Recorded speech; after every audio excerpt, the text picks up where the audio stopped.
அவருடைய பரிசுத்த நாமத்துக்கு மகிமை உண்டாவதாக. இந்த நாளினுடைய வாக்குத்தத்த வசனமாக கண்மலையின் தேடினால் உன்னை திருப்தியாக்குவேன். சங்கீதம் 81:14.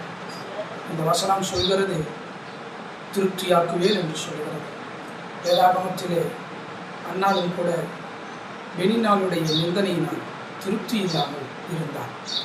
ஆலயத்திலே கர்த்தரிடத்தில் தன் விண்ணப்பத்தை ஏறெடுக்கும் பொழுது கர்த்தர் சாமுவேலை கொடுத்து அவளை திருப்திப்படுத்தினார். அதே போல் இந்த நாளிலே நாமும் அநேக நிந்தனைகளிலே அவமானங்களிலே இருந்து கொண்டிருப்போம். கர்த்தர் என்று சொல்கிறார், கண்மலையின் தேடினால் உன்னை திருப்தியாக்குவேன் என்று. இந்த வாக்குத்தத்த வசனத்தை தொடர்ந்து இந்த நாள் முழுவதும் சொல்லிக்கொண்டே இருங்க. கர்த்தர் இந்த நாளில் உங்களை திருப்தியாக்குவார். நாளைக்கல்ல, இன்றைய நாளிலே நம்மை திருப்தியாக்கப் போகிறார். கர்த்தர் உங்களை ஆசீர்வதிப்பாராக. ஆமென்.